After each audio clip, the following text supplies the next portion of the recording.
Hi, my name is Boyd Elliott and I'm the chair of the Adult Social Care Committee. We've just had a really exciting first sitting of the committee and we've decided how we're going to spend our £6.4 million given by government. We've just agreed public health officials, COVID doorstep testing, track and trace, and this is just one more step to our COVID recovery and how we're looking after the residents of Nottinghamshire and keeping them safe.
Really positive news announced today that we've got 2 sites in Nottinghamshire into the final 15 nationally bidding for to host a new STEP fusion energy power plant. Really important for the future. Hundreds of millions of pounds of investment and job creation in Nottinghamshire if one of those sites, one in Bassetlaw, one in Rushcliffe, is selected, as well as a carbon neutral energy source for the future. Incredible opportunities in terms of skills and research, and the Nottinghamshire being at the forefront of all of that research and investment. So great news. Hopefully we can go further. Final announcements in terms of choosing a place probably this time next year.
Hello, thank you for joining us, and nice to see you all. For those I haven't met properly yet, there's a few people I've not had a proper conversation with, so I hope to do that in due course. But welcome to our first policy committee of the new administration. Hopefully, a fairly straightforward agenda this morning, and that we're largely bidding for money from other people, and therefore it should be relatively non-controversial.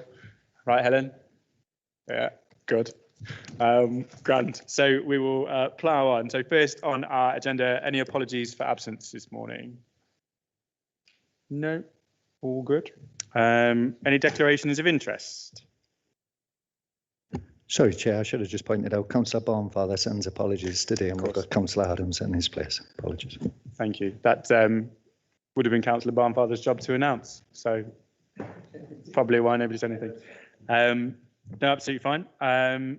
And then, if no declarations of interest, agenda item 3, to note the appointment of myself as chair and Bruce Lawton as vice chairman of the committee. All happy, I assume, to note that. No objections to that. All good. Smooth sailing so far. Number 4, terms of reference and membership of the committee. Again, as discussed at full council. Just again to note those details. Any thoughts or objections to those? This is going very well. Good. No.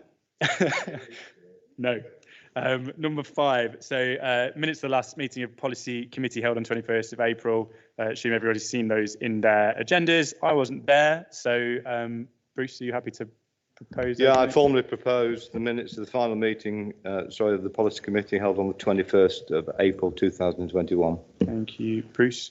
John? Thank you, Chairman. I'm happy to second that. Thank you. Great. Thank you very much. Anybody, any comments or amendments? No.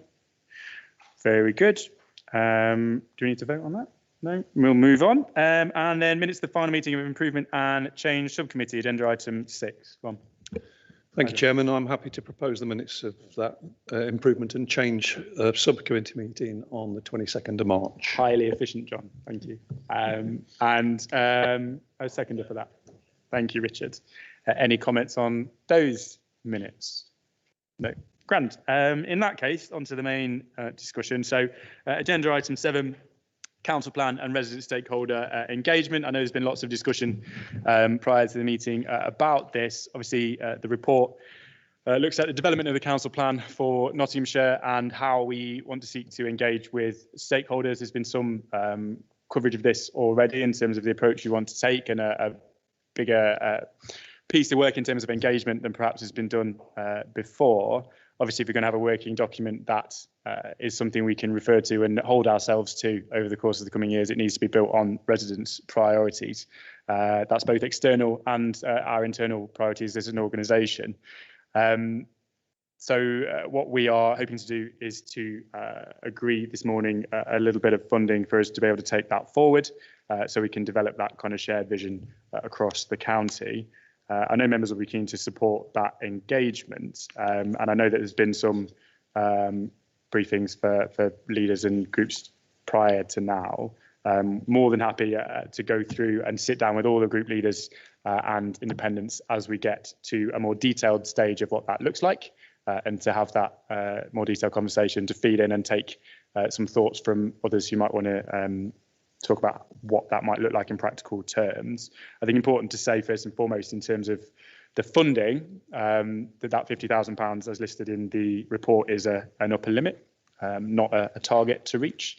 And if we can do it more efficiently than that, then all the better. And of course, for the long term, part of the discussion will be with those who are engaged in delivering it, how we can bring those skills into our organisation so we can do it ourselves in future. But important in the first instance that we're going out there, I think, to have this conversation with the public. So with that in mind, I am more than happy to move the recommendations on page 2.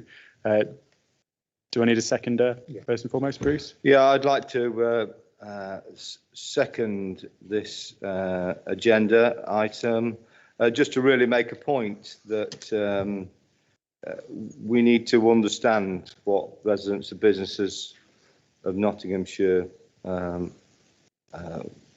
want from us, or have their views, and we also intend to yearly bring an update to this committee as to how we are performing against the plan. So that the plan doesn't, I know everybody says this, but it just doesn't remain on the shelf. Actually, it has to be revisited and looked at to make sure that our priorities are running through everything that we do as an authority. And so as part and parcel of the plan, there will be reporting back processes put in place. And as I reiterate what the leader has got to say on the issue, we do want to listen to as well the other groups and what their views are. When we've got something that we can all have a look at, and then you can then comment accordingly. Thanks, Bruce. Is there anyone who wants to speak to this particular item? Jason? Thanks, Ben. Yeah, a couple of points, really. I mean, I come to this, I guess, a little bit backwards, because normally an administration would come in with a strong manifesto and then carry it out, whereas you're doing it the other way around, which is refreshing in a way, but makes me nervous a bit because it's so open-ended. Once some of the stuff you and Bruce have talked about speaking to group leaders about how that's going to work and the parameters of it, what sort of questions you're going to ask and how, I'm keen to engage with you both on that. You did say, Ben, that the council's not done such a big consultation, and it did. In 2018, it did a huge consultation with twice as much money spent as this, some 100 grand on the reorganisation bid, and I think it was clear that failed in terms of a public engagement piece of work. I think it was just shy of 3,000 people responded, and it was 0.36% respondents, and the budget was twice as big. And I think, ignore what that was, the idea is to get a meaningful public consultation. And it's clear, despite the headhunting you're doing, that you don't think you've got the resource in our own communications team to do it. So I'm keen to understand exactly how we're going to engage with as many people as possible and for that to be meaningful. And one of my big concerns is the stuff about libraries, because you're saying obviously there'll be a printed copy in every library, but you'll know Ladybrook Library is only open 6 hours a week. Huthwaite Library is only open 7 hours a week. In the home of D.H. Lawrence, Eastwood Library is only open 12 hours a week. St Wilfrid Square, Calverton, it's 9 hours a week. How do we get through to those old elderly residents who aren't online? The focus groups were a particular failure, I think. I think we paid somewhere around £40 per response in the local government reorganisation. And I know that you are keen to make this a genuine and meaningful set of public consultation. And I think we'll all want that. I think what I'm asking for is what are those reassurances and creative ideas to make sure that we get the bang for the buck to do that job. Thank you. Thanks, Jason. I think, obviously, on your first point, we brought forward various elements from our manifesto already in the first full council, as you've seen in terms of highways and environment. So, take that as read. I think obviously we'll feed our priorities into the discussion and consultation as well, but we've got to get residents' views on what that looks like. I'd totally take on board what you're saying about previous consultations. Obviously, I have the great joy of being able to say that wasn't us from that perspective. But totally take that on board, and I think we're including all of that kind of conversation in this discussion initially about what it needs to look like. I don't know if Derek's got any particular things to add on that yet. Thank you, Leader. Yes, as far as the design of the kind of engagement work is concerned, as the report says, we will be making the engagement document available in libraries. It is the case that most of our libraries are operating on reduced hours at the moment because of COVID. Over the summer, depending upon the relaxation of social distancing rules, that's likely to change quite quickly. So the libraries you mentioned will all go back to their usual opening hours, hopefully relatively quickly. But the point around how we effectively address those who are digitally excluded, whether it's through age or other issues, is something that we actively need to pick up on. So I think the point is well made. We have other channels that we can utilise to access those residents who are harder to reach. and we're happy to engage with local members in their communities around how we can do that at a very local level, because of course you and other members will be plugged in to some of those communities as well. So that's something that we can take on board and work with members over the summer as we start to develop and then deliver on the engagement work. And happy to have those ongoing conversations, I think, from that perspective. Your permission, not with no flippancy at all, comparing our Towns Fund consultation that we did at ADC, we got 7% response, some 6,000 during COVID. It was very difficult. So if your comms team want to speak to ours about the stuff they did that worked, I'm dead happy to share that information with them. Yeah. No, I appreciate that. And I know Bruce is leading on it from a political side of it, and Derek, so please do have those conversations and we'll feed that in. That is helpful. Kate. Yes, thank you for that. Yeah, I mean, some of it's been covered. I mean, I agree again with Jason. I mean, I would have expected more detail in this. And yes, sure, it's great you're going out to talk to communities and asking them what they think. Absolutely crucial. And that needs to be done kind of really well. And you need to really mean that. I hope you do. It sounds like you do. I think some basic principles around the kind of things that you're looking for, I think I would have expected in a report like this. It's very, very thin. I think, again, for me as well, and nudging, I mean, I know there's stuff around digital exclusion and kind of what we call hard to reach, but unless we really, really, really try hard to reach those people and communities that are unable to respond, I mean, sometimes they're called seldom heard, are they? I think we've really got to mean that too, and do that in a really constructive way that actually, as I think Derek's already suggested, that actually takes on board local knowledge, ours, of course, in the chamber, of course, all the other kind of community groups as well. I think that's really, really important. I think as well, there are other bits of information here that actually we never really use, and I've been banging about this for ages. A casework, I mean, that should be directly feeding into what we understand our residents' priorities to be. And that's never really properly captured, and I think we're really missing a trick there.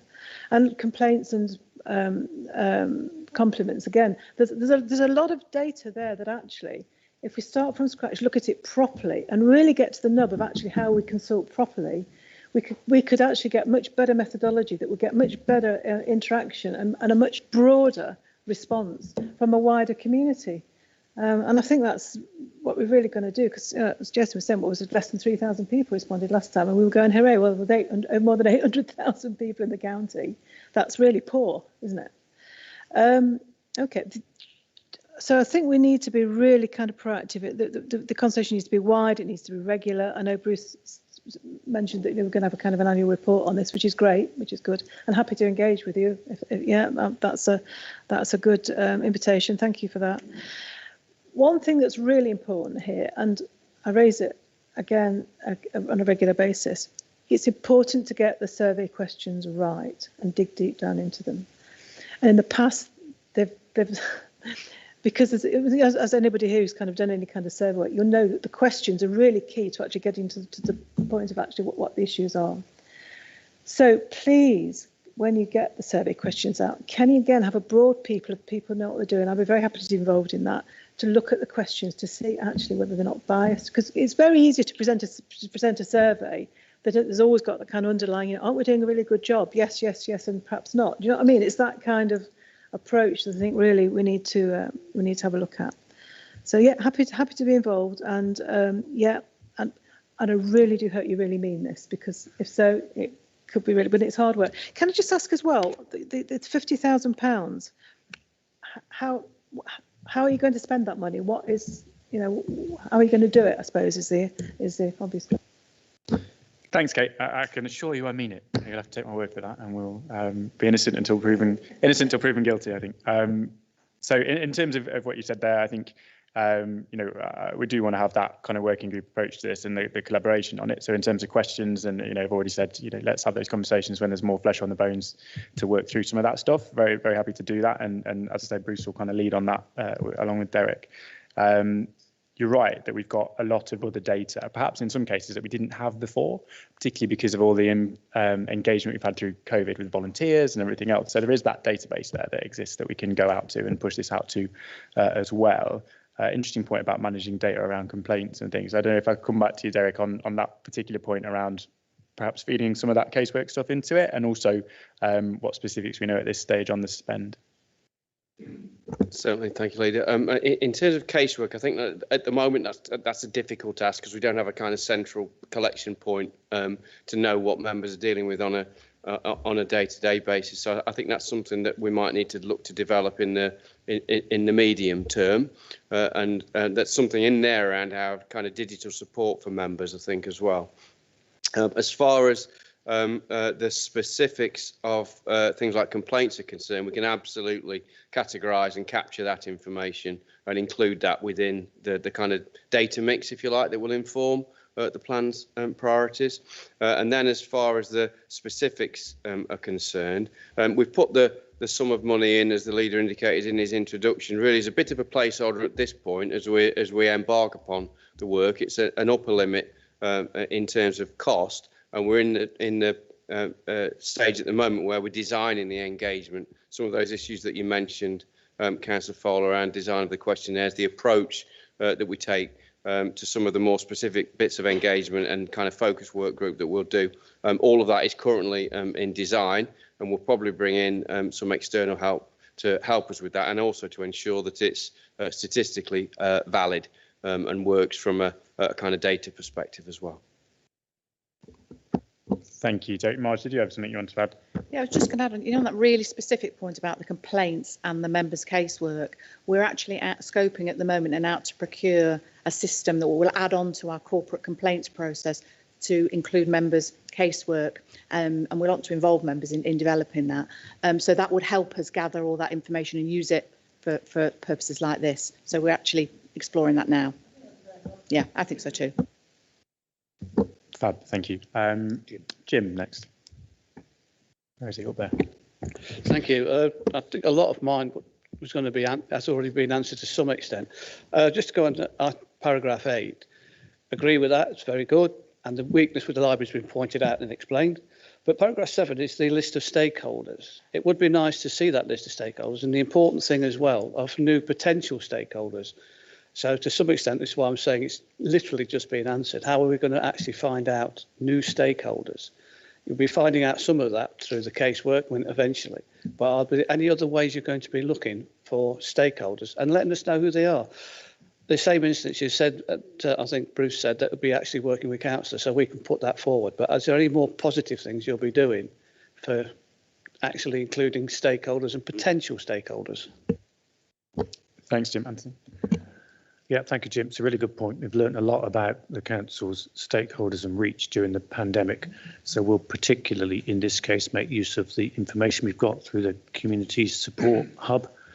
I've also been talking with our district and borough council and city council chief executives about how they can help us inform the survey and all of this work. So we'll try and throw our net a bit wider this time. And we've got a lot more source material through the pandemic, so I think we're on to that. Keith. Yeah, thanks, Jim. And I think some really interesting points being in. We're a new administration, and we've got this collaborative ethos that you're embedding within the council. And I think we can keep going back to what the last administration did, but this is a new administration, and I think, with our collaborative work, we've touched on working with our partners. Well, I know, for example, the districts and borough council will be more than delighted to help. Newark and Sherwood did a survey of their residents, got 11,000 responses. So, there's a database there already for us to tap into to get that information. As the Armed Forces Champion for Nottinghamshire County Council, I'll be pushing to make sure that the veterans in Nottinghamshire are one of the groups that we consult with to make sure that their views are put into the community plan. So I think, we can keep going back, but this is new. We've got a different direction. We've got a new leadership, and we want to work with you to come up with the right questions. Yeah, because I think that is important. I think if the questions don't inspire people to answer, then they won't answer. I do know the ones that the Newark and Sherwood District Council did. Most of the responses were about county council services, not district council services. So, there's a lot of facts and figures out there already, that we can tap into. So I think this consultation will be a lot more in depth. I know in terms of Councillor Lawton, how he operates, he'll be ensuring that the responses are embedded into our community plan so that the people that have responded can see actually they have been listened to. It is incorporated in that plan, and we're going to move forward and we're going to hold our feet to the fire over it. And I think that's another strong point about what we're trying to achieve in this administration, is it's not just all woolly and fluffy. It's this is what we want to achieve, and if we don't, you can prod us with it. And I'm sure some of the people in this room will enjoy doing that if they get the opportunity. I hope you don't get the opportunity, because I've got confidence in this administration. Thank you. Thanks, Keith. Really helpful. I think in terms of, it'd be interesting to look at what data is out there from those partners, particularly what kind of maybe anonymous data we can share from places like district councils from that perspective, and use what's already out there. That would be helpful. And you're right. I think that in Councillor Lawton, we've got, and members across the chamber will recognise somebody who's not going to take no for an answer from that perspective in terms of getting this delivered. The right man for the job, I think, from that point of view. Who is next on our list? Philip. Yeah, thank you, Chairman. I want to challenge a prejudice that seems to have already crept in to this meeting, that's concerning those that are digitally challenged. There are people that are digitally challenged. Certainly when I try to log on to a Teams meeting these days, I regard myself as digitally challenged, but it's always associated with elderly people. If you're old, you're digitally challenged. Now that's prejudice, and it's ageist, and I think that should be squashed immediately. Looking around this council chamber, I must now be the father or even granddad of the house, and it's amazing how quickly I've got here. And there are many who will say I'm challenged, indeed digitally challenged, but it's not true of old people generally.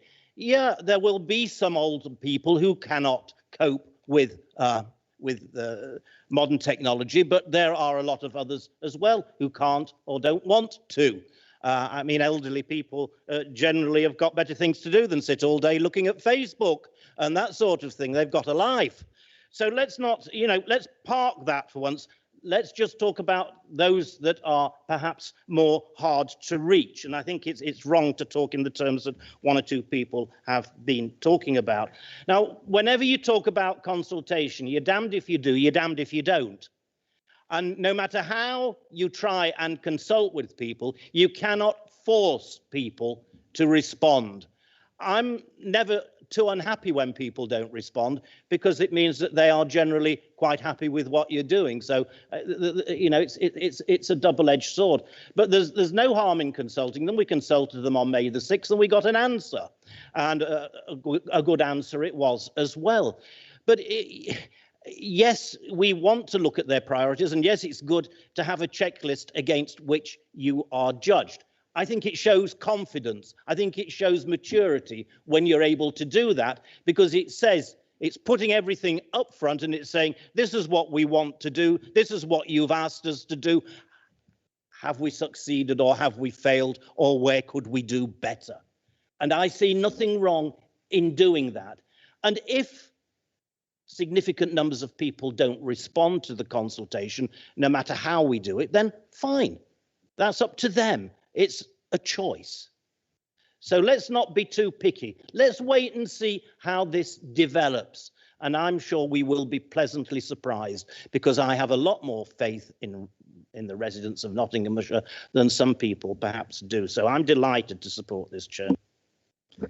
Thanks, Phil. That's helpful. I think a very fair point around, we want to both go out and get those views. We've also got our own manifesto, as Jason alluded to earlier, to deliver, and actually empowering, hopefully, residents to hold us to account over the priorities that we set with their support. And that's definitely a good way forward. If it makes you feel any better, my granddad was playing Call of Duty with his headset on long before I was. It's not true of all older people. You're absolutely correct. Glyn. Thank you, Chairman. Some of it has been answered in reality, because the Chief Executive mentioned about working with the districts. But I think there are other partners as well, because what we've not got to forget is that we aren't the sole providers or deliverers within the Nottinghamshire community, and some of it we cannot do without our partners. One of them being community safety in particular, other is health. And I just wondered how we were going to work with those partners. And I don't mean to because sometimes it's been talked about that we've probably diluted the message because there's been too many questions about issues and done. But I think that there is that other issue that, you know, in reality, there will be concerns out there about community safety. There will be, which we don't have the sole answer or responsibility to and for. So, and I think if we can work with the partnership in that, you know, there may be some additionality in money terms and everything else that you can use to add value. And probably if we, you know, if we do it right, and you've only got to do it once per year as opposed to having to go back. But I you know, I would like to see us work a little bit more, because it doesn't mention the partners as much in here. It mentions stakeholders about talking with them. It doesn't mention that, working with the partners. And yeah, we accept it's a new administration and we're a new opposition. Let's just hope that people don't keep coming back like they have done in previous years and said, well, when you were in for the last 25 years, or the roads are all your fault because you were in for the last 25 years. I think we will still keep reminding you that it was a Tory administration that has been in for the last few years, and the roads are your responsibility. Thank you. Sounds about right. We can't come back and blame you, but you want to blame us, clearly. I'm devastated.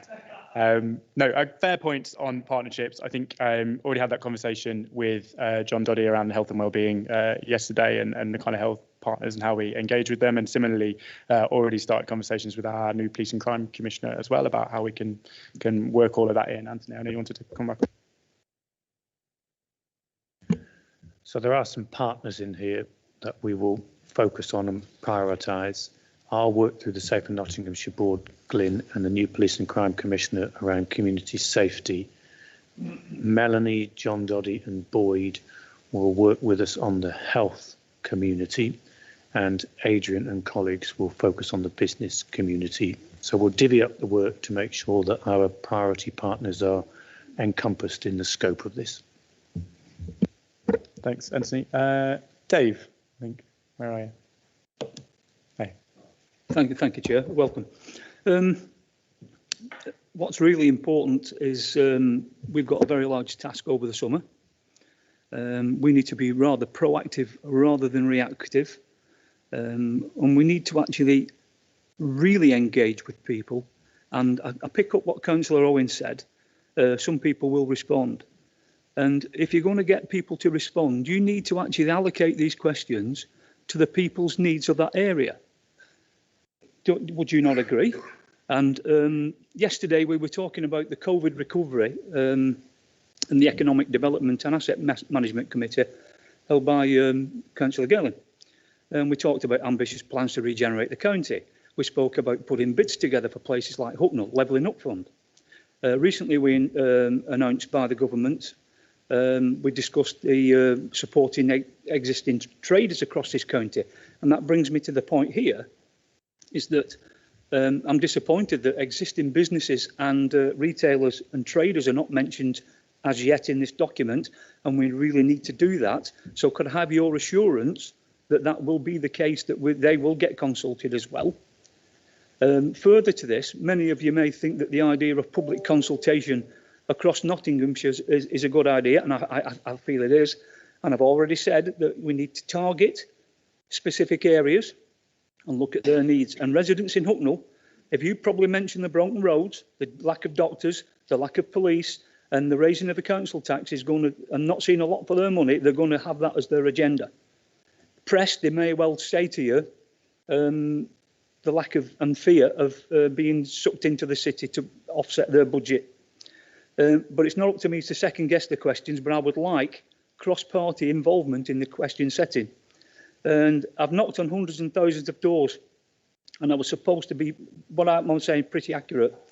And the Nottingham Independent team, you might well laugh, Councillor Girling, you might well laugh.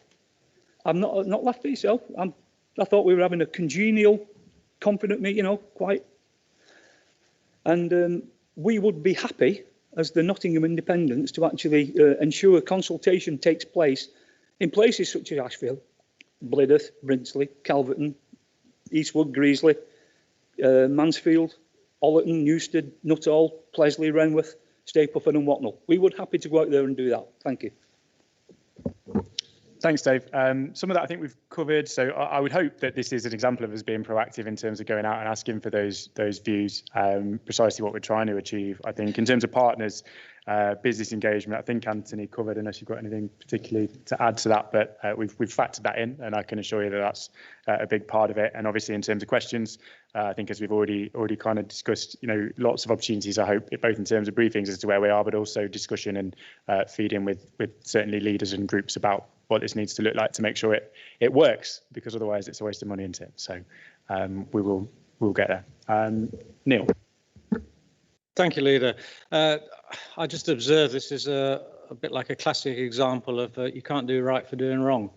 We had a manifesto which we will work to, but this is all about openness, and this is about us engaging to make sure that we are seen to be talking to the public and engaging, and not just coming now into an ivory tower and doing whatever we want to do. We want to have that conversation with the public. So I think it is absolutely fair enough to have this public consultation process. And in terms of detail, well, if we put a lot of detail into this, then we'd have been criticised for saying, well, you're just going through the motions, it's a token gesture, you've already decided what you're going to do, so you're not really going to be listening to the public, you're just, it's just a sop to the public. So I think this is extremely important that we have this conversation, and it's an ongoing conversation, and we are, if you like, pinning our colours to the mast, because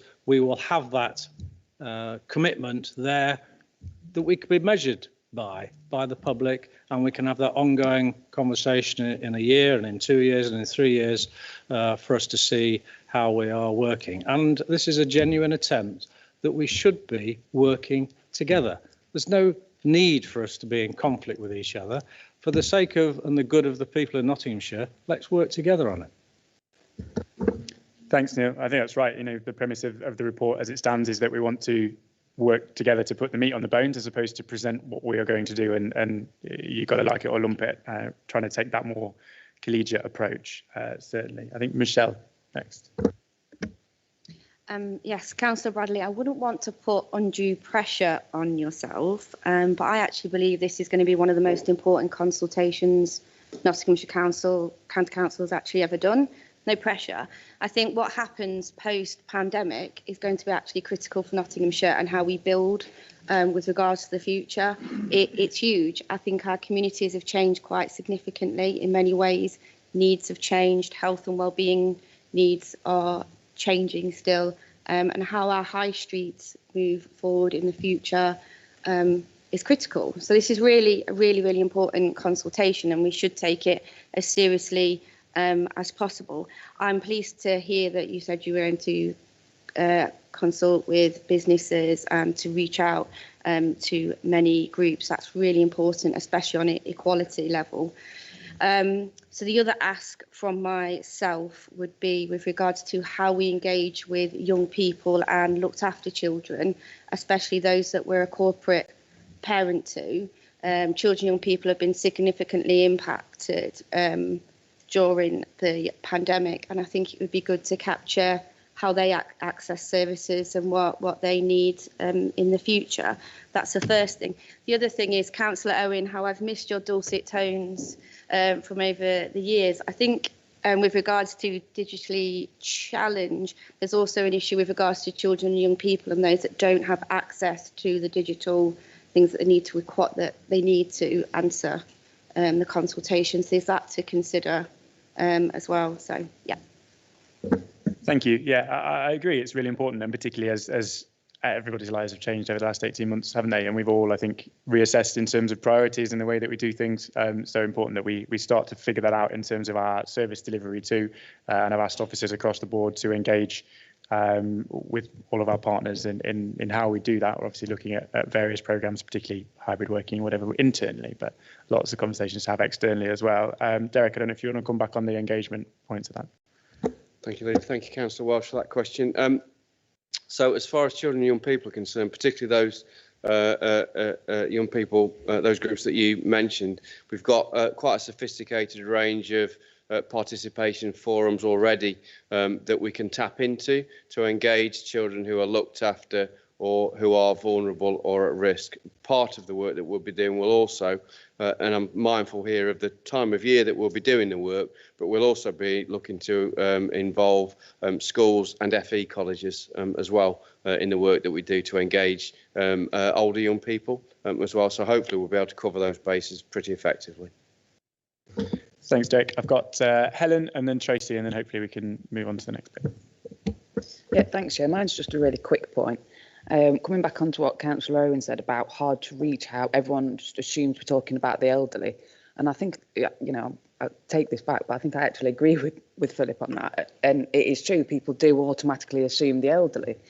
But I think what the problem is there, when we talk about hard to reach, it's not necessarily about hard to reach that we need to be looking at. It's people that are hard to engage.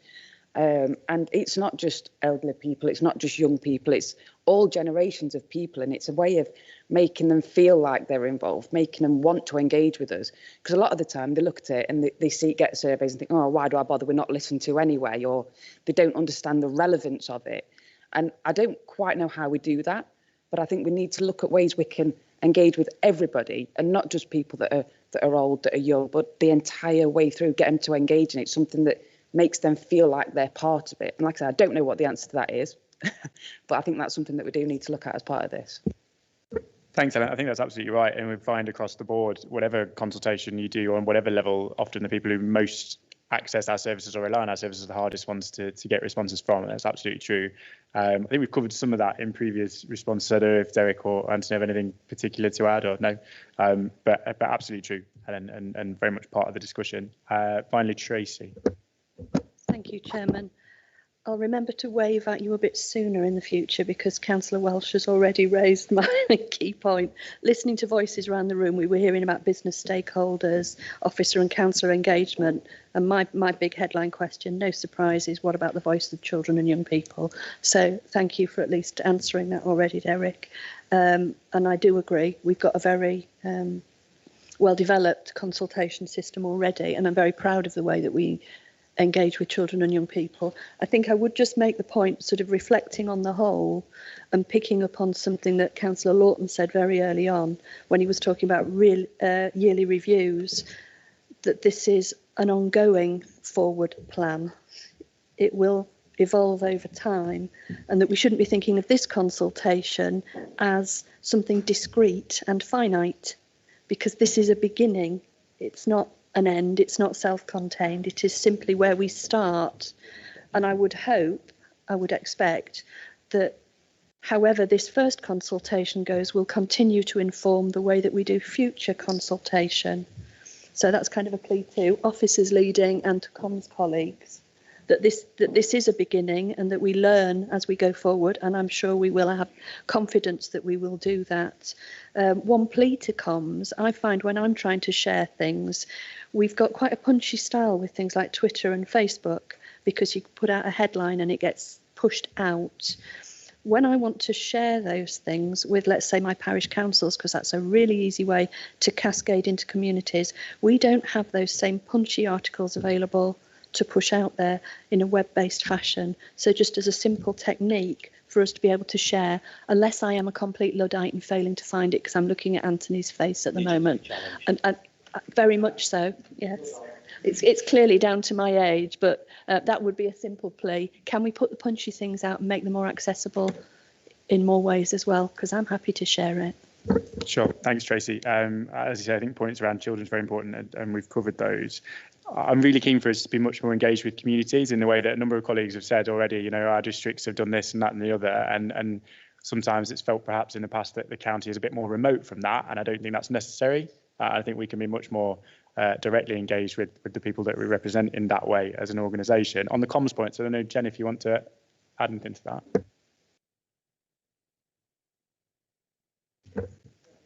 Good. I was going to flag the digital newsroom and various bits on the county website that decent, but I'll let you have that conversation. Right, so in the absence of any other comments, then we need to vote on that. So can I have all those in favour of report on agenda item 7? That's carried. Yeah. Right, that's carried. That's good. We can crack on to the next bit, which is item 8, local authority remote meetings. Obviously, previously throughout the pandemic, we have been able, through new regulation, to hold meetings either remotely or in a hybrid format. That ended on the 6th of May, and we all saw the implications of that in terms of our last full council meeting and what that means in a practical sense. Through judicial review, it was decided that in order to continue to do that, there has to be new primary legislation. So ministers, government are consulting on exactly what that should look like going forward. I think from our perspective as a council, flexibility is probably the key word from that perspective, and to let us use our judgment on that. The report obviously includes a draft response, and the point of this agenda item is to approve that response to the government's call for evidence. Is there anyone who wants to speak to this item? You need to propose it first. I will propose it first, because that's good advice, Anthony. Yeah, I second the recommendation and reserve my right to speak. Thanks, Bruce.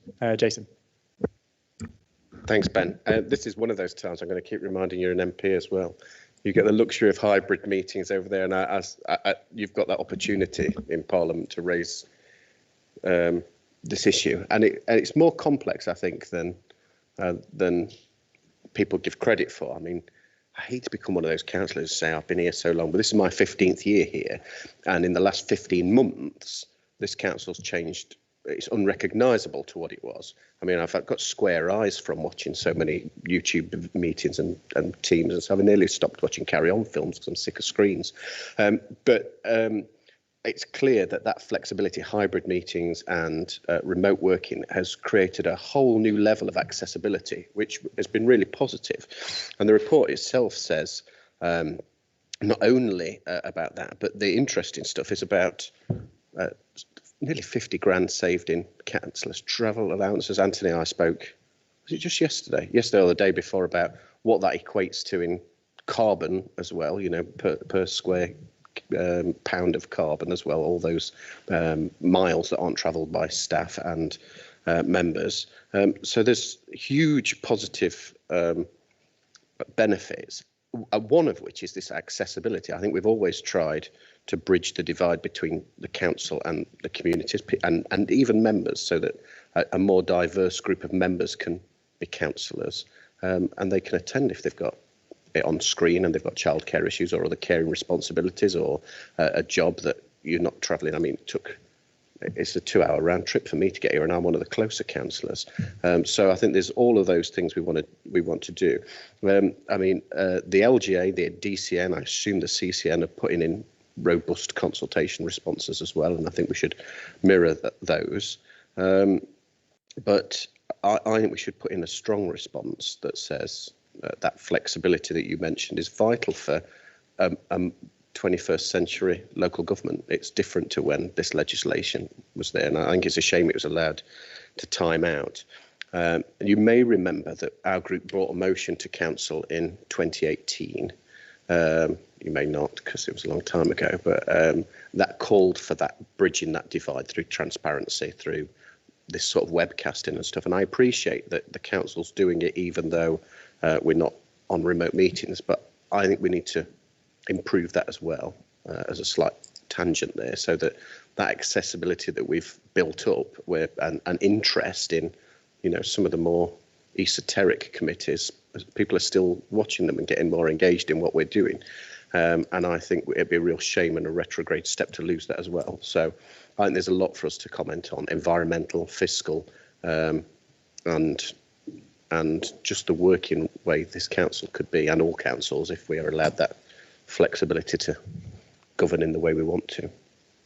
Thank you, Chair. Thank you. Thanks, Jason. I think that's right. The opportunity to be more accessible, and all the environmental and cost savings that you mentioned, if we can, and some meetings would be better off in person, absolutely, but others we have that opportunity. I think hopefully the challenge we have down in Westminster, as you mentioned, is there's lots of very traditional certain types of folks down there that hopefully we don't have here, in terms of standing in the way of some of the modernisation that we do need, I think. Marge, did you have any particular comments on Jason's point around public engagement and all this.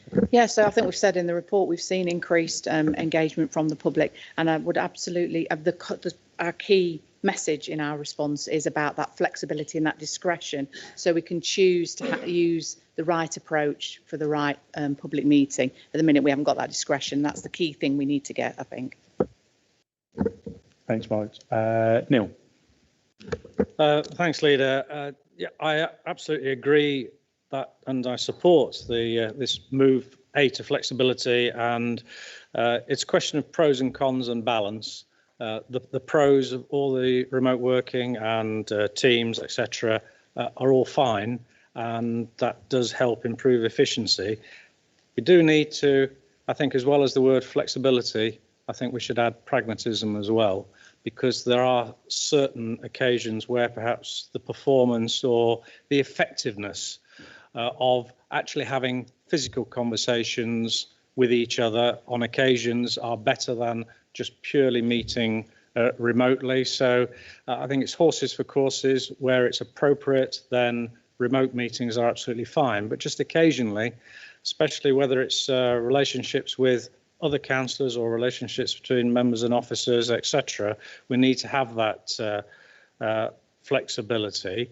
I know that there are certain points I think other members may raise on the detail of this, but I would just make the observation that whilst I absolutely support remote meetings, I think, and Councillor Zadrozny mentioned the word, I know he was slightly flippantly saying square eyes, but actually it's an important point because I think we should retain, for instance, hard copy agendas for those who wish to have them, because your eyesight can suffer if you're constantly looking at screens all the time, reading documents off screens, looking at meetings off screen.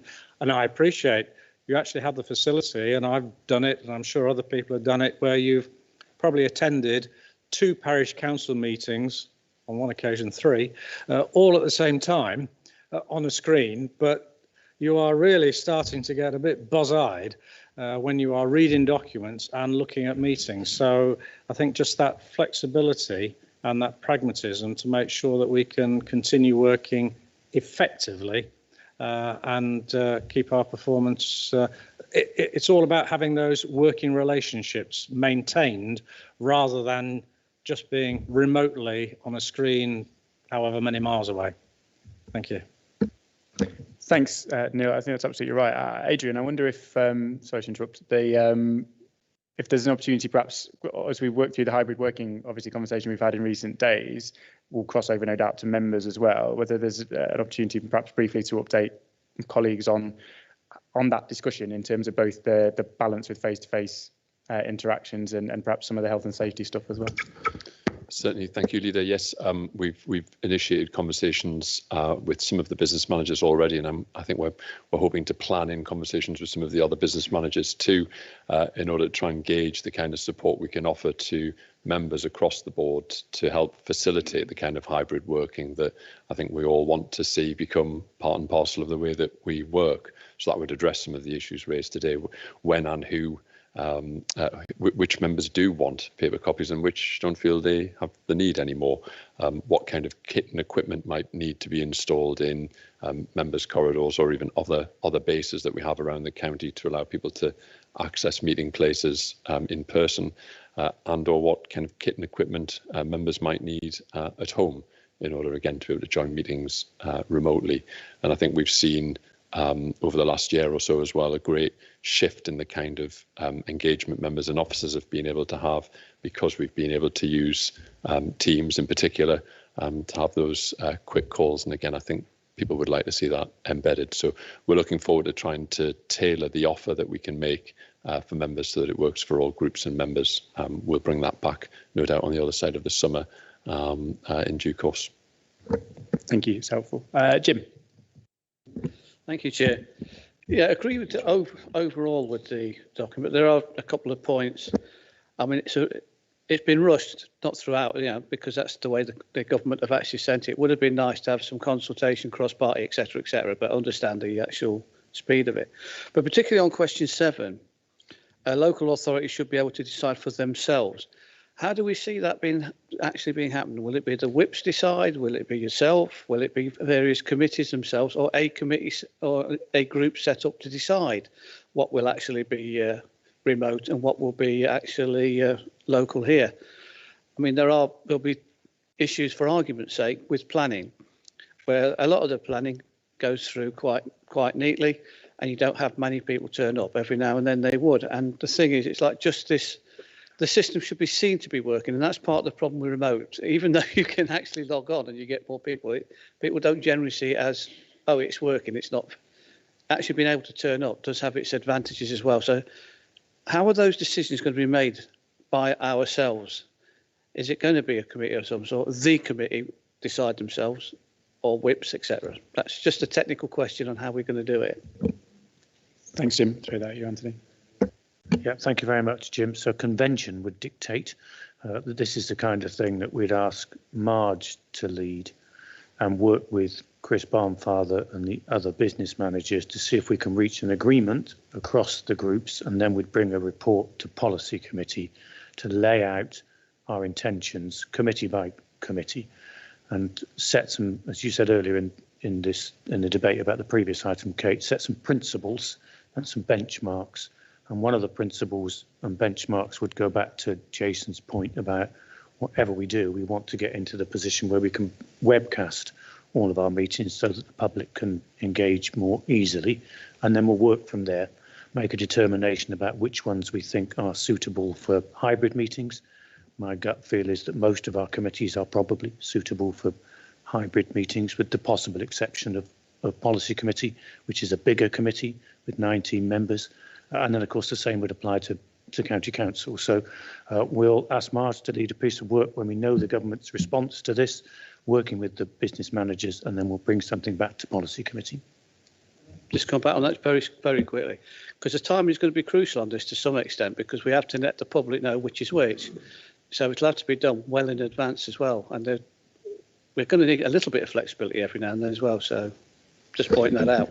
I think that's fair, and the legislative process will no doubt give us a clue as it's introduced in Westminster, and it'll take some time to go through, so we should have that period to kind of embed it, I would imagine. Kate. Yeah, thank you. Yes, I think we all here share Jim's concerns about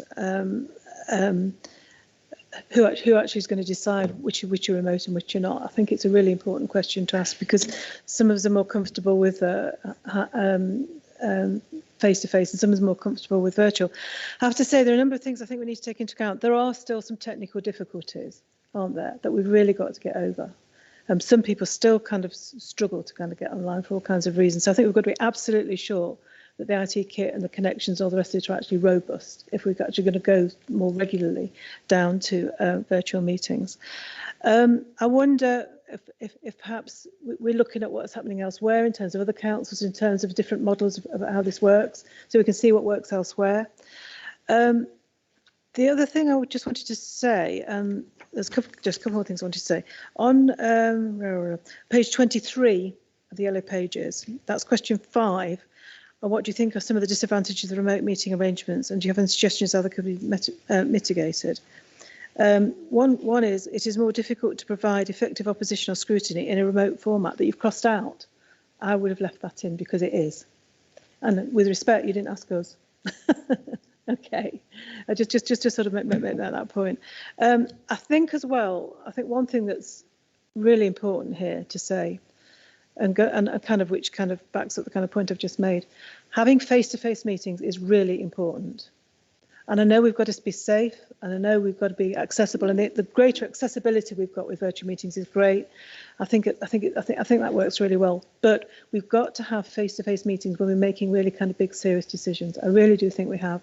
It's not just about sitting in the meeting and making the case, is it, like we all are today? It's about the conversation you have afterwards, the conversation you have before, the kind of follow-ups that you have where you make the connections and make new suggestions. I mean, yesterday after we had a committee meeting, 2 or 3 people kind of came up to me with a conversation about what had been said, so it could move things on. And I think that's really important. You miss that if you have all virtual meetings. So I think, as Neil said, we've got to get that balance. But if we go principally to virtual meetings, I don't think democracy will. I think it's going to be really difficult to kind of make a solid argument there in terms of local democracy. I think we've really got to have as many face-to-face meetings as we can, as long as it's accessible and as long as we keep people safe. Thanks, Kate. I think that's absolutely right. And there are certain meetings and discussions, as you say, that we absolutely should have face-to-face. I totally agree. I think it's the balance, isn't it, between that and, making Bassett Law councillors trek down to Rushcliffe if they don't need to, for example. Lots of conversation to have, and as we said, we'll bring that to business managers and talk about it at the appropriate time. Anthony, do you want to cover the points on IT and perhaps collaborative working? So first of all, Kate, thank you for the observation on page 23. We've spoken about that and we'll remove the line. No. We've got to get it after the meeting. So that goes under the heading of all reasonable suggestions considered. So are we learning from others? Yeah, we've been tracking what particularly other county councils are doing through this, through our networks. Everyone's in a very similar position. Not everyone did the same things during the pandemic, but everyone's in a similar position with this. And we are learning about particularly how to manage hybrid meetings, which from a democratic perspective are quite tricky, actually. And that takes me to your substantive point about the technology. So Nigel has just recruited a new head of ICT who is specifically looking to work with Marge and colleagues to make sure we understand the difficulties that sometimes you have and to see which of those we can fix and which are out of our hands.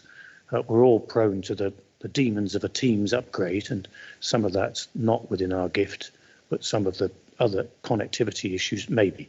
So Nigel and Paul will be working through that to make sure that whatever platforms we use, they work as good as they can. Thanks, Anthony. Yeah, particularly in terms of question 5, subject to anybody raising any particularly horrific objections to that over the course of the next few minutes, I'm more than happy to incorporate that change. Philip. Yeah, thank you, Chairman. I don't think we should get bogged down in the detail of how things would work. What we're seeking this morning, I do believe, is a request to government to trust us and allow us to do things in a hybrid fashion if we wish. And I think that's the principle that we need to establish this morning, and then we can get down into the nitty-gritty of how that would be realised cross-party, if that's going to be the way forward once that decision has been made. So let's not deflect from that. There are very few positives to come out of the COVID pandemic, but this is perhaps going forward one that we can say may be a positive because it's dragging councils into the 21st century. I mean, this is something that I think businesses have been doing, hybrid meetings or completely remote meetings. Wearing another hat, I've been doing them for several years now, and they are reasonably effective. And so we need to embrace that way of working. And I think the benefits outweigh the disadvantages. I too, though, would query one or two of the responses to questions. Question 3, the 4th bullet point up on page 21. You've crossed out easier to chair meetings in an orderly fashion. I would disagree with that. You've got a mute button, and it's great. You can shut people up at the press of a button. And so that makes it far easier to chair meetings. And needless to say, I've never had to up to now, but I was muted once, quite inappropriately, but I was muted once. But it was at a borough council meeting. But that's another story for another day. And I would want to re-emphasise what Councillor Clark said. I did raise it earlier. On page 25, question 5, some find it more difficult to read documents online than in a physical form. And of course, that could be because I'm old and therefore, by definition of some members, digitally challenged. but it could also be that I'm physically challenged as well, because I'm old and my eyesight is decreasing and decrepitude is setting in. And sitting this far back, which I've not done for a long, long time, re-emphasises how I must go and have my eyes tested. There has been a trend in recent years to try and push the abolition of hard copies of paper copies, and I think that's wrong. I certainly find it difficult to read extensive reports, certainly on this thing, which is what I do most of the work on. So I do ask for hard copies. And then going to the top of page 24, it might enable democratically elected members to live and perform their duties outside their local area on a permanent basis. Now, I'm not saying that this is a serious or would be a serious problem, but I think it is an issue, or it could potentially be an issue. You can say that you are eligible to stand in an area, but actually you usually live in another area some considerable distance away.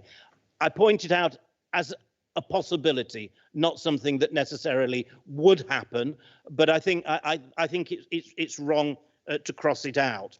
And one last thing that I don't think really has been considered in the report, and that is for people to have suitable accommodation in order to be able to do meetings remotely at home.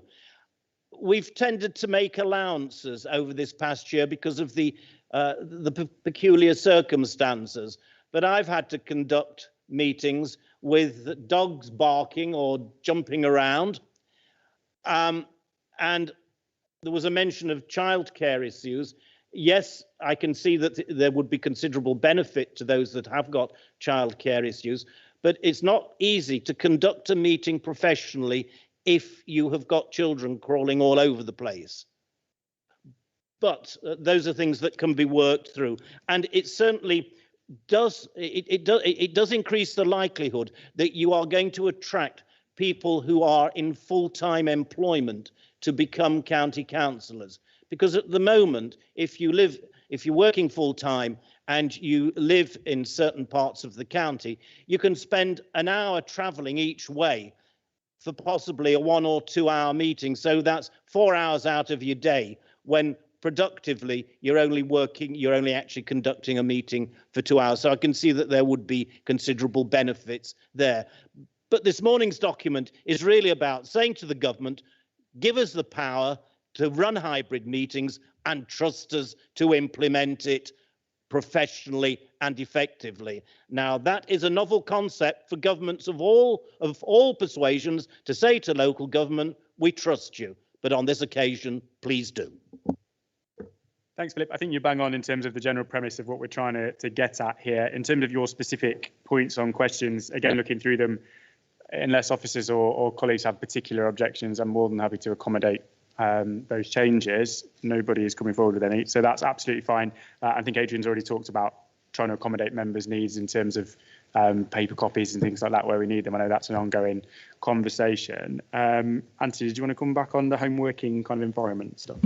Yes, it gives me the opportunity, colleagues, to say that at the July Policy Committee, it's the leader's intention to bring a hybrid working policy, which will be based on some basic principles and will set out some guidelines. Of course, the past 15 months have been in extremis, in that staff have been under a work from home directive. Hopefully that will change very soon. And when we move into steady state, the new normal, we will want staff to adhere to those basic principles and guidelines so that all meetings are conducted in a professional way, never mind the setting. So more to come on that in July, Philip. Thank you very much. Richard. Thank you, Mr. Chairman. Well, who would have thought back in 2017, when the government first consulted on this way of working, that 3 years later we would have to be through no choice of our own because of the pandemic. And I think on the whole, as colleagues have said, it's worked pretty well, and there are problems, shortfalls, but we're getting over those. Also, with hindsight as well, what a good thing it was that we had in place the technology, the computers, the laptops that we already had that enabled us to work on Teams and Zoom. So that was very fortunate, forward thinking, if you like, without necessarily realising, as I say, that we would have to be working this way. But with regards to the response, I agree with the responses in the paper and also the other suggestions that have been made this morning. And but the underlying theme, and again, as colleagues have said, is please government, let councils work it out for themselves and decide what is most appropriate for the councils, whether it's this council or indeed any other council in the way it works.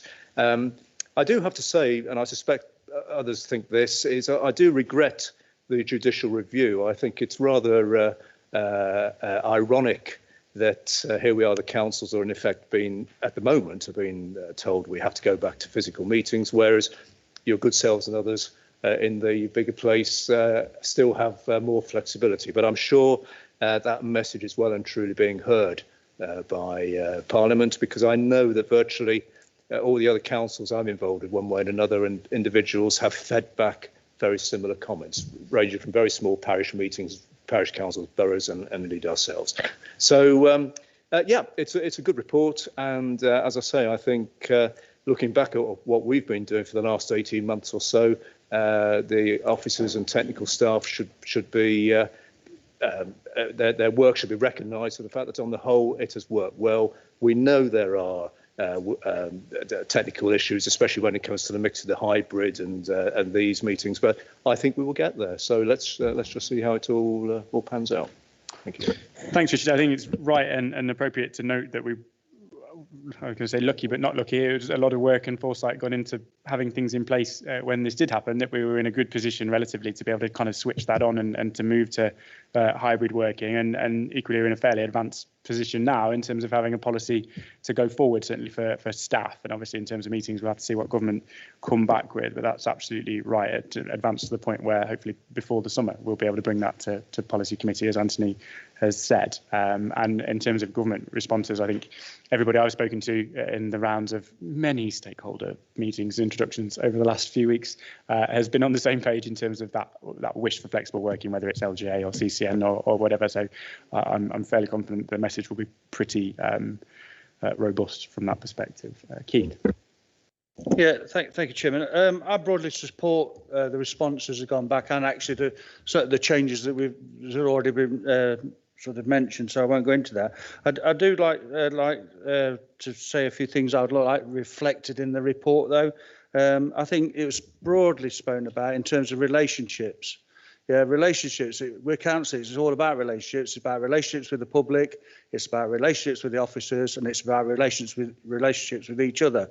And I think by being remote, you lose a lot of that intimacy, if you like, in terms of having those relationships. And I do worry about that. And officers becoming more distant from councillors. So I would like that reflected in it. Having attended quite a few remote meetings, one of them I raised concerns about the confidential items. I was in a meeting of the finance and major contracts meeting where it went to confidential items. And it was quite clear that one of the councillors had somebody in that room because he kept talking to them and actually watched him walk behind the camera.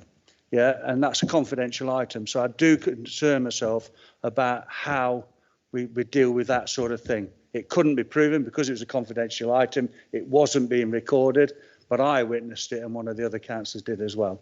So that worries me. And I think I'd like that reflecting possibly in question 5, where it says other, if that would be okay. So, yeah, as I say, broadly support it. But I do concern about those particular things. Thanks, Keith. And I think that's a fair point. Confidentiality is something we've discussed a lot through the course of the hybrid working kind of discussions and what the layout of County Hall might be and all the rest of it in terms of those sensitive discussions as well. So again, more than happy to reflect that in the responses unless anybody has particular objections to that they want to flag before the end of this. Glyn. Thanks, Chairman. I think Councillor Owen mentioned that, sometimes we're behind the times, and I know that Bassetlaw Twin Town, when I first visited there probably 20 odd years ago, all their meetings were held in the council chamber, but they were on their own TV network as well. They had their own TV network that people could watch literally everything in their own home. They also had a very large gathering of the public who could come and speak at the council meetings as well, which was all televised. And I knew that because when I was walking around the streets after, because we'd done a presentation, people were coming up saying, "Oh, we'd seen you last night on TV." So, you know, some places have been doing it, you know, for a very long time. The issue that the two issues I would say is about lobbying. I think one of the big important issues about coming here today is that it does, even though it's sometimes distance, you know, from the area that I come. I'm one of those people that travel today on the train, got up this morning at 5 o'clock to get here early enough so I can do a bit of work.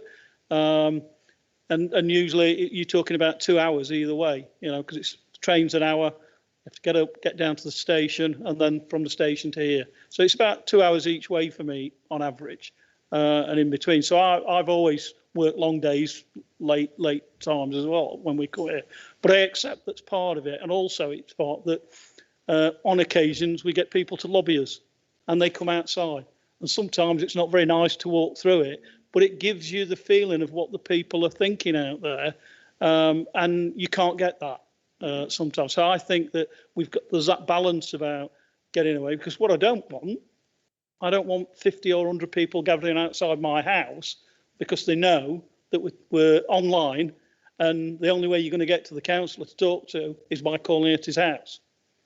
And that is an important part, you know, that you've got to look at, that if you start doing that, people will look at that. And it's not me, I know we're on video now, and that's not me saying that, you know, oh, well, people, you ought to be doing that, but that's what could happen.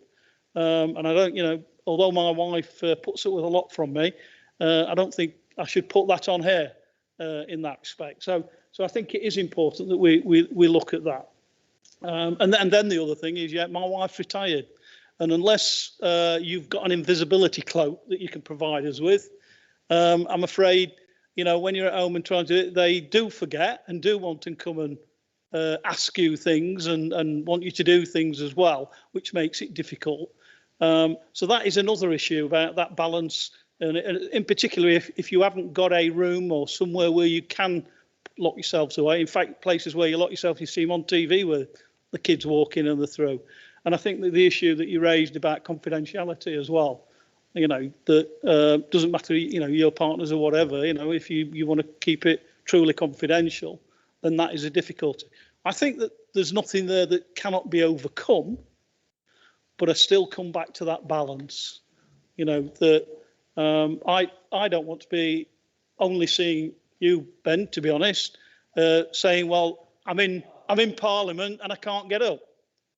You know, I want you to be here. So if I do want 5 minutes after the meeting to have a personal chat about some issues that I may have in my area, as Keith has said, or with Keith or with John, like we do after the meetings, so, you know, to come and say, you know, yeah, I've raised it here, but there is a bit of an issue, and you can go away and say, right, Oglin, you can't do that on the internet, and that is an important part of councillors doing their business. It is an important part of councillors doing their business.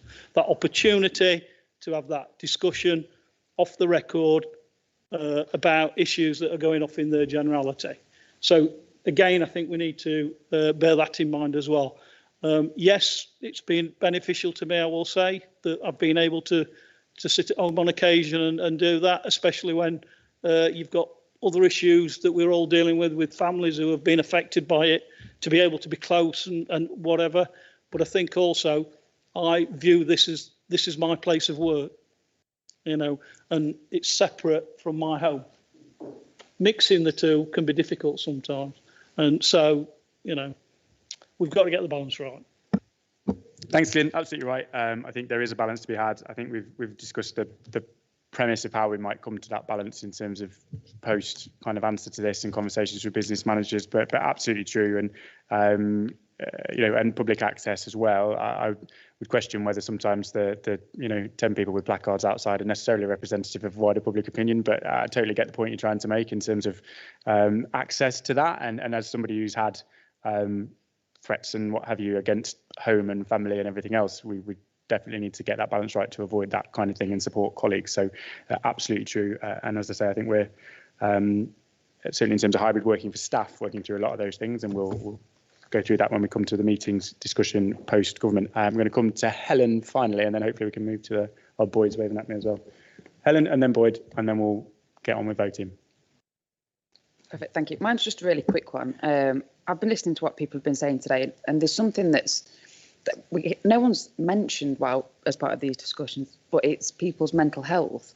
And I know that there's a few members in this chamber, in other councils, where they have been really concerned because they've got a family member that's got ongoing health issues. So they're really concerned about coming back into public meetings and potentially catching COVID and taking it home with them.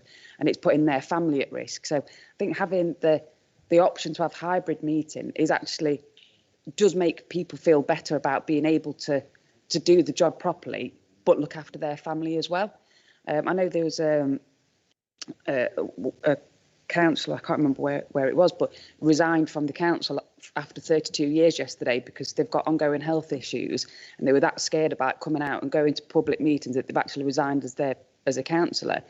And I think that's something that we just do need to bear in mind, that it, giving people the option. So it's a lot of people have said that during lockdown and stuff that it's affecting people's mental health by being at home, but having the hybrid version, it's helping everybody. And I think that's something that we do need to bear in mind as part of these discussions. Thanks, Helen. I think that balance will be different for different people, won't it? Councillor Owen, I think earlier on touched on opportunities to encourage more people to stand. And if you've got health issues, caring responsibilities, work commitments, or whatever, that might make us a more diverse bunch as well, perhaps, from that perspective. Boyd, finally. Yeah, brief one. Having just chaired my first committee on Monday, how important it was, we're looking at officer time as well. And I actually had an important officer that needed to be at the meeting, but due to travel restrictions living in Leicester, she wouldn't have been able to make the meeting had we not had a hybrid meeting. So it's an important comment to make, that we're going to be living with COVID and recovery for a couple of years, many years to come. So we need to support this. I'm fully supportive of this. Thank you.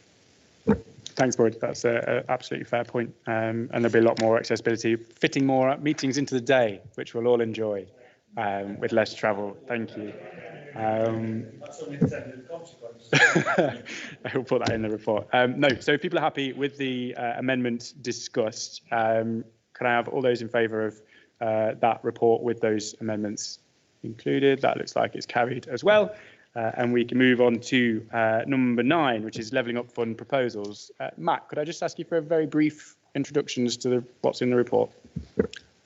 Thank you, Leader. So the report that you have today, it talks about the round 1 of levelling up funding. You'll hopefully all be aware that the government announced to spend, as part of the spending review, a commitment for what's called Levelling Up Fund over the next 4 years. The fund focuses on investments in projects require up to £20 million worth of funding, and the report sets out the fact that Newark and Sherwood District Council are looking to submit a bid up to 20 million for the Southern Relief Road. So the report sets out that as the project, and has a couple of recommendations that are laid out within the report. I'm happy to answer any questions. Thanks, Matt. I think colleagues, group leaders have largely had the context of this, but in effect, we've got several proposals from a county council perspective we'd like to put forward to Levelling Up Fund. The deadline for the first round is a little bit too soon for us to submit things that we'd be happy with in terms of content and quality of business cases. So in the first instance, more than happy to support this big capital investment in our county-wide highways infrastructure, which I think would be beneficial. And then we will bring points back for round 2, which is likely to be later this year, early next year, for issues without picking one, because it's subject to business cases, but things like Robin Hood Line, Maid Marian Line discussion, or Toten Link Road, or where there might also be other opportunities for government funding from other pots, which might free up our bid for other things too. So lots of work going on behind the scenes on what our bid might be into round 2. I'm more than happy to propose this report. Have I got a seconder? I'll second that report and reserve my right to speak. Thank you, Keith. And anybody who wants to speak on this item? Kate. Yes, thank you, Ben. Yeah, I mean, clearly we need to support this because the money is well needed. But going back to the discussion we had on the previous report, where people were arguing that actually local government should be given more decision making, and they should be allowed to actually make decisions that are appropriate for what's happening in individual councils. Wouldn't it be nice, instead of all this talk about levelling up and all this ad hoc, very ring-fenced kind of funding with short timescales, wouldn't it be nice if the government actually gave us enough money so we could have a proper long-term strategic plan, decide on our own priorities, and not have to kind of rush around like mad trying to do things in a very kind of way. I admire the officers who are going to be working on that. You know, if I think it comes back to the issue that I think actually Councillor Owen raised about trust. We need to be trusted to do the job properly, and the local government has been so underfunded through austerity, and you know, I think to some extent the pandemic's had some sort of impact. We need the money to plan strategically and longer term, and we can't do this if we keep getting these kind of one-off bids. And if I see another television report with another minister coming doing a bit of bricklaying on the telly, I'm quite frankly going to kind of get quite cross. So I just to say that. And it shouldn't be about tight timescales, should it? I mean, OK, we need to get on with it, we need to deliver. But again, that's something that we should be deciding here, not something that should be prescribed to us in a very ad hoc way from government. My colleague upstairs was very happy you mentioned Robin Hood line there, Ben, thank you. So if that can be considered, that would be helpful. But under paragraph 12, is this kind of thing going to be available to other districts, other boroughs? OK, thank you. Thanks, Kate. I think in terms of other boroughs, every district or borough council can submit bids into the Levelling Up Fund, and where there are opportunities for us to support that. Already had the conversation with officers about wanting to engage with those discussions and to contribute to them. So I think that's an important part of it, and where, particularly in terms of this one, obviously with it being a big highways kind of impact, we've clearly got a say and a stake in that, which is why we are kind of formally suggesting we support it. But already, as I say, spoken to officers about other councils levelling up fund bids and where we might contribute to those. We have our own, as I say, one bid we can put forward for transport infrastructure. And again, you know, engage with colleagues about ideas for those. Hopefully, in an ideal world, we'll go and find other government funding from other places for the ones we've discussed.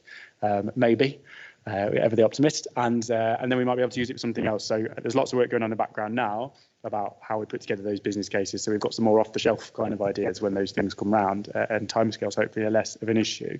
In terms of long-term planning, it's probably me that's best placed to answer that in many ways from a government perspective. In that, you know, obviously COVID is a challenge, and short-term spending reviews and financial settlements have been the norm for a while through Brexit and then COVID. And certainly the commitment that I have heard is that is not the long-term future. But I think there's a bigger conversation to be had here, frankly, about both the Levelling Up White Paper, which is due in the autumn, that we want to feed into in terms of our projects and what our priorities are, so that they're tied into that in terms of legislation. And that's certainly, you know, perhaps uniquely placed to be able to do that. So certainly on my list, and equally in terms of how we manage our long-term investment, regional transport and all that kind of stuff in the future, that Levelling Up White Paper will talk about things like the evolution of those powers and spending in the long term. So that's an ongoing discussion with government as well, that no doubt when we sit down as kind of leaders and with district colleagues as well, we'll go through, and interested in your take on that in due course as well. Jason. Thanks, Ben. Yeah, I'm fascinated to hear you think the government's got a plan. As soon as you know it, I'd love you to share it with us. Touching on Kate's point, a number of district colleagues, of course, across the county are putting in bids in the second tranche, and I welcome that you'll be open to looking at those to support them. I think that's strategically important. And of course, without being too verbose, we're dead in support of this. These things that have enormous economic regeneration, particularly in construction industries and things like that, are cross-border, aren't they? So for Nottinghamshire, this is great news, and we're entirely behind it. Great, thank you very much. Glyn. Thank you, Lee. I'm finding it difficult with all the meetings that I've been to this week in particular, where, you know, either the Levelling Up Fund or other funds have been mentioned. and trying to get a grasp as a local member for my own area of when people are mentioning, well, Bassetlaw might be putting this in, and then what we're putting in on what is actually being put in, what's being, what may get accepted and not. And it's a plea for, and I have done it at the other committees, but it's a plea for something somewhere where members can go. So whether it be on the members hub, because I think that's, probably the proper place, with a list of those submissions from each area, whether it be a county submission, whether it's a district submission, whether it's parish, whoever submitted it, so that we can look at those submissions, or when they come in, we can keep having a look at what's being considered, so that we can somehow keep a grasp of what's going off and have the knowledge, because clearly you've already suggested a number of projects and things, and that list is getting bigger, and to enable us to keep a track, but also what's going off in our area in particular. It's important. So if we can, with the districts and the county and everyone, have something of a database so we can look at it, because this is going to be impacting on people's lives in our locality. And sometimes I with all best intention, I don't sit on the district council, and like many, they're too busy to sometimes inform us as county councils what they're doing. So I only find when I look in the press, and sometimes you might have wanted to have or add at least 10 penneth to say, have you thought about this, or what about that? And we haven't had that opportunity. So please, and I'm sure other members feel the same, I think that's right, and it can be a complex picture. There's always different things coming out at different levels of, and we're not always party to all of it either. So it can be a challenge, Anthony. So a couple of things occur to me, Glyn. First of all, I'm sure Matt could provide a list of all the available funding sources. At the moment, we wouldn't know which district and borough council colleagues have submitted to those, but we could certainly give you a list of what's out there. And then secondly, the County Council is about to take the Secretariat for the Economic Prosperity Committee, which means the leader will chair it and we will service it here.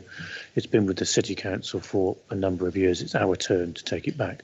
So when we take that back, we will be in a position to coordinate that list of submissions from across the local authorities in Nottinghamshire. That will take us a couple of months probably, but in truth, I think all of this is ongoing in any case. So we'll do our best to pull something together. And you're right, something like the Members Hub will be the right place to put that. So Adrian, Matt and I will have a think about that as we take the EPC back, and Matt will produce a list and we'll get that on the Members Hub of all the available funds at the moment. An example, if I can, Chair, just talking to a community development worker, she was talking about digitally excluded individuals, and one of them was obviously care homes. And during the particular a bid had gone in, and a lot of the care homes have been provided with iPads, etc., so they could communicate with their family during this difficult time. One centre, which is ironic, which is jointly managed by the district and the county, Priory Court, wasn't included in that. The officer was sort of saying, well, how do I get that? And the trouble is that some of the bids, the time had gone. And there's also voluntary groups who I'm sort of working with them because we've not been able to meet, and we're now sort of getting back to the point of organising and being able to sort of come to some way of being able to meet again.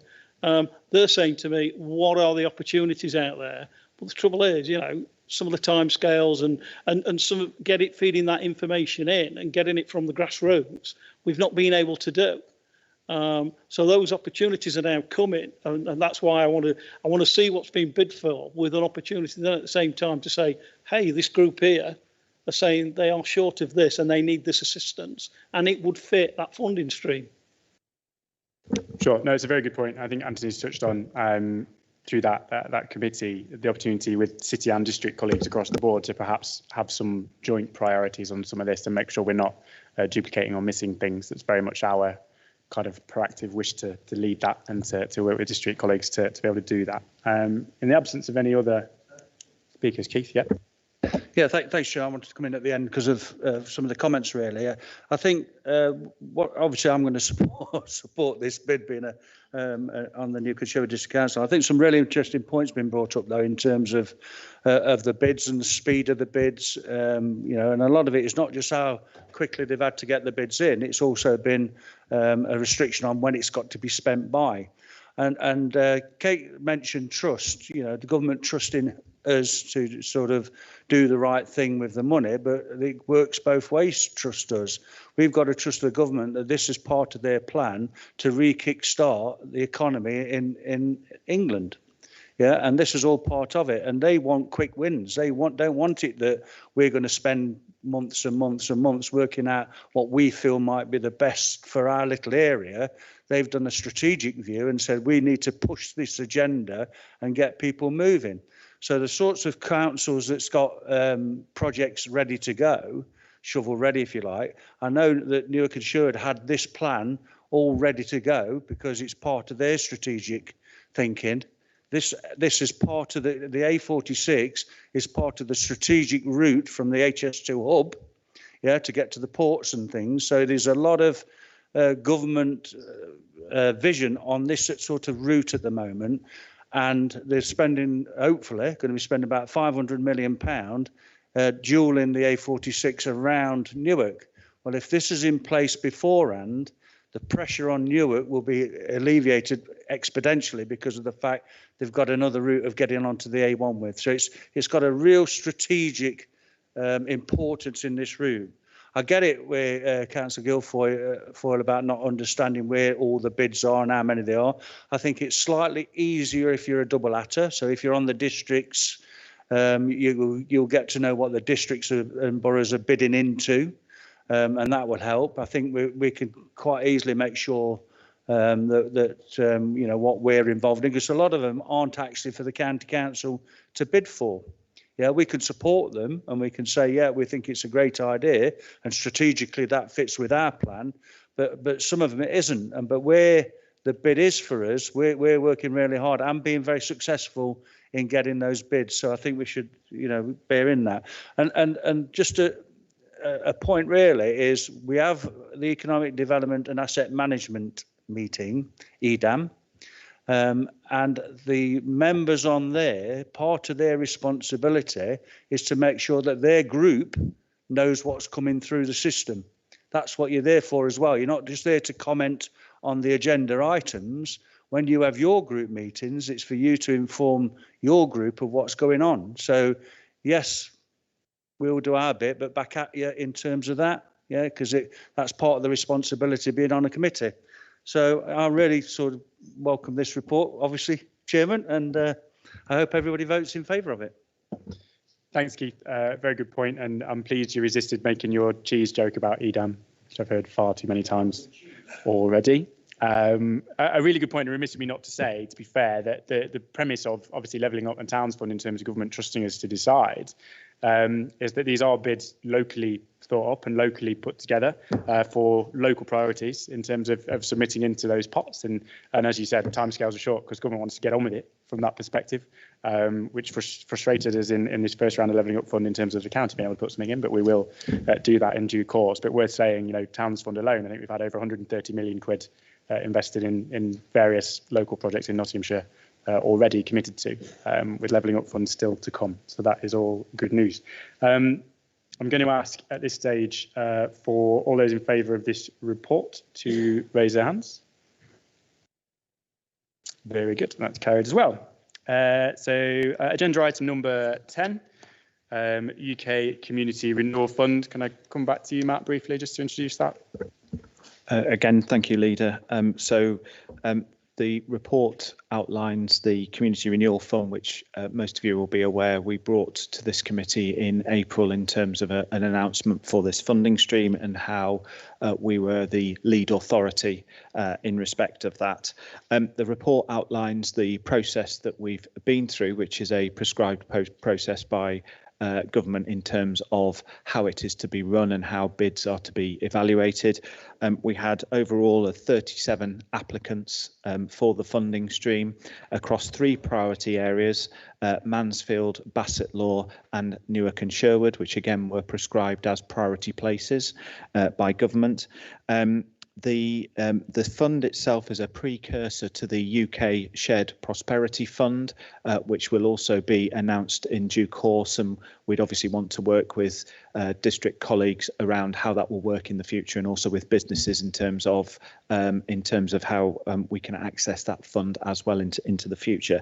But for the purposes of this report, it's very much around the Community Renewal Fund and the bids themselves, and proposes a number of bidders to move forward for us to propose to government, and the recommendations are set out in the report.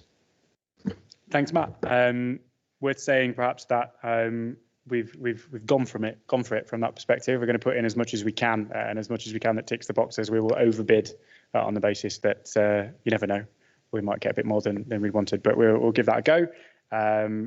And another one of the many lists of different funds to add to your project, Glyn, in terms of pulling all this together. But we will figure that one out. Anyone want to? I will move this motion. And have I got a seconder? Second it, Chairman. Yep. Reserve my right to speak. Very good. Anyone want to speak to this agenda item? Jason. Thanks, Ben. It is confusing somewhat, isn't it? These dozens and dozens of pots of money. Firstly, I thank Matt for the briefing he gave me on this. And of course, we're supportive. I have some questions much more for government than us, I think, about how priority places are picked, because of course these 3 areas were picked by government, and I think in many respects they couldn't be more different. So the criteria that was set is curious for me. I guess, and we're not allowed to say who they are yet, are they? So I've some particular fondness of a couple of the organisations that are moving forward, particularly in Mansfield. I'm sure you do as well, Ben, because they do great work. And I think some of the benefits, of course, again, like the others, are cross-border. They'll filter out and have a wider impact. I think what we are keen to see, though, is the next stage and and how that moves forward with whatever the next bit is, the renewal fund that's going to be broader again. And I guess another point for you is to at Parliament to try and decipher the anomalies in the data about how places are picked, because we've got Newark and Sherwood for the last one, we've had Towns Fund deals, we've had Future High Street Funds deals, we've got the Levelling Up agenda, the Community Renewal Fund, and everywhere it's had a little bit, and there doesn't seem to be an enormously joined up strategy. I think we should welcome every penny that comes in, but it's difficult for us to have an overarching strategy as a county, because we're taking bites out of loads of different cherries, and just joining that up a bit. And I guess Keith's committee will do that. We'll have an overarching plan. I was sad I couldn't get to the first meeting, but that overarching plan is difficult for us to do when the government have so many. And I just emailed this morning that they announced half a dozen new different towns deals and a nature deal for Cornwall and all sorts of other stuff. Now, it's great that there's loads of money sloshing around, and again, I welcome it. But the way the government are choosing places is difficult for us to digest, and no doubt it's increasingly difficult for officers as well, because I mean, it's my experience, particularly when I used to work with lottery funding, that more or less you have to fill in one page for every pound you get. Now that's a lot of background paperwork. The Towns Fund deal that we submitted was too big. We had to buy enormous external hard drives to move it around the council and post an external hard drive to Westminster. They were that big. So I know how much background work goes in. And if the criteria is different for loads of different funding pots, that makes it difficult.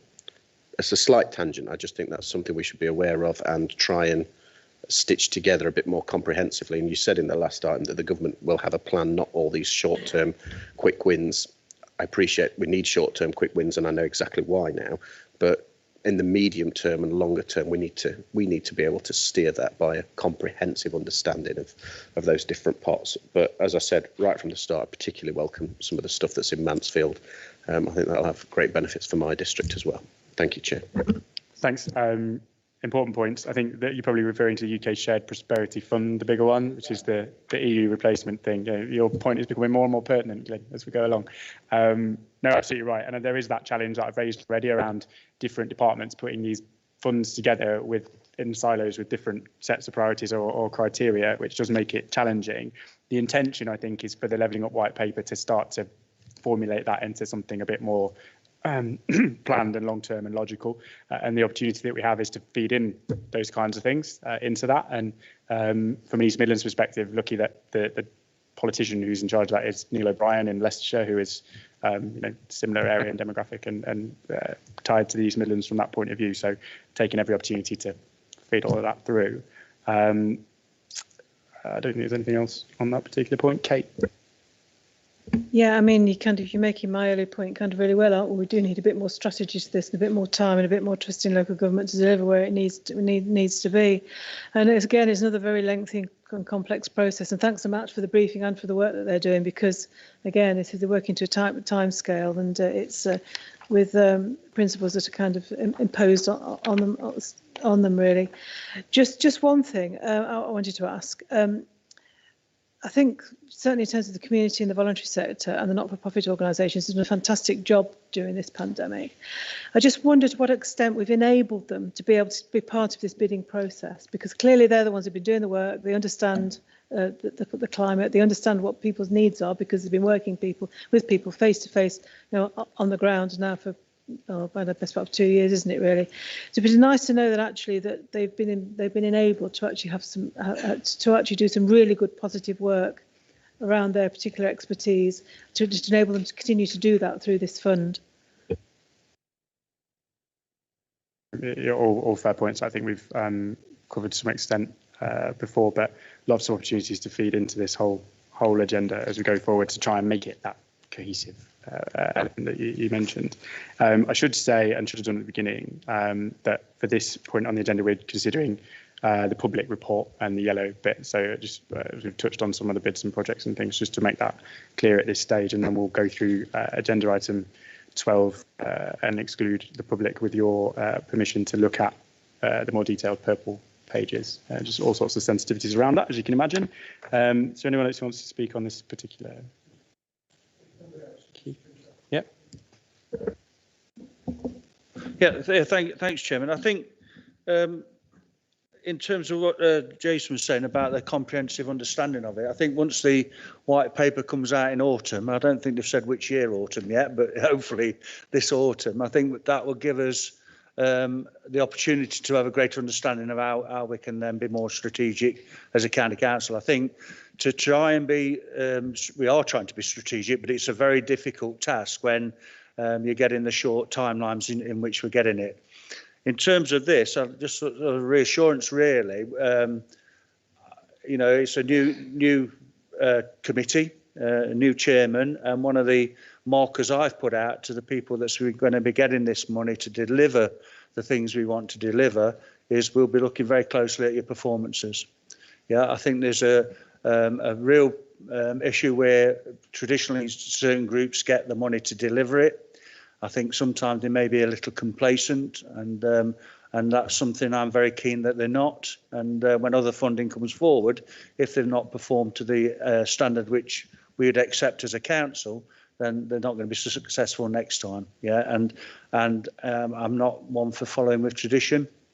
Yeah, I want people to come in, produce what we want to produce, and so it gives our people that we represent the best opportunities. So that's my pledge, if you like, in terms of how we're going to move forward.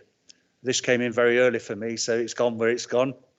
But I've put my marker down, definitely. Thank you. Thanks, Keith, and very much welcome the conversations we've had and your commitment to really get into grips with all this and to the bottom of it and driving that performance in terms of getting value for money, which is going to be really important. If money is, as Jason optimistically suggests, sloshing around, then we may as well get the best value for it, hadn't we? On that note, I'm going to ask anybody in favour of this particular agenda item to raise their hands now. Everybody who's for? I think that is carried as well.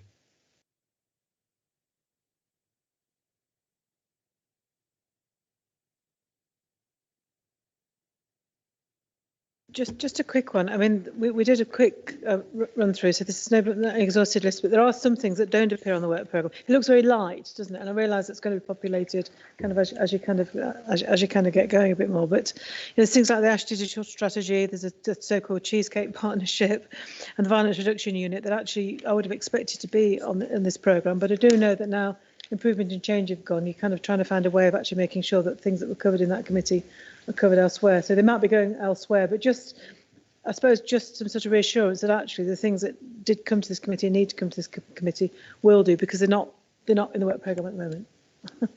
No, sure, thank you. I think, as you suggest, early days in terms of structures and planning, but it's very much a working document that we'll get filled in as we go. And if you've got particular things you want to talk about, then add it in. Yeah, thank you, Kate. So there are two things that I think are germane to that. First of all, students of the Council of Governance will have noticed that there's a slight change to the terms of reference to this committee, in that not everything needs signing off at policy committee anymore. And some of the other committees, what I call the service committees, have more autonomy to sign off policy in the way that they didn't previously. So you won't necessarily see policy escalated to policy committee in every instance. There are some policies reserved for policy and council, others can be dealt with at service committee. And I think that's better in terms of the autonomy of those committees. If there are specific things you're expecting to see on the work programme, please let us know, and we'll tell you either they're going to go to a service committee or that their day is gone, or we'll put them on. And then finally, no, that wasn't a finally, that was it. The best kind of finally is Bruce. Yeah, and also, Kate, what we're trying to get away from is multiple papers going from one committee to the next, to the next, to the next. We need to cut that chain to be able to put the responsibility in the hands of the committee to be able to make those decisions. And unless there's a real issue, why does it need to bother coming in front of us? The decision should be made by other councillors. Fab, thank you very much. There's nothing else to say on work programme. Then we'll move on to item 12, exclusion of the public. I have to read this exciting paragraph here. The committee will be invited to resolve that the public be excluded for the remainder of the meeting on the grounds that the discussions are likely to involve disclosure of exempt information described in Schedule 12A of the Local Government Act 1972, and the public interest in maintaining the exemption outweighs the public interest in disclosing the information. Is everybody happy with that? All those in favour here? Yeah, that's carried. Pause for a moment to make sure we're switched off. Colleagues, there'll be just a pause while we make. Really positive news announced today that we've got 2 sites in Nottinghamshire into the final 15 nationally, bidding for to host a new STEP fusion energy power plant. Really important for the future. Hundreds of millions of pounds of investment and job creation in Nottinghamshire if one of those sites, one in Bassetlaw, one in Rushcliffe, is selected, as well as a carbon neutral energy source for the future. Incredible opportunities in terms of skills and research, and the Nottinghamshire being at the forefront of all of that research and investment. So great news. Hopefully we can go further. Final announcements in terms of choosing a place, probably this time next year.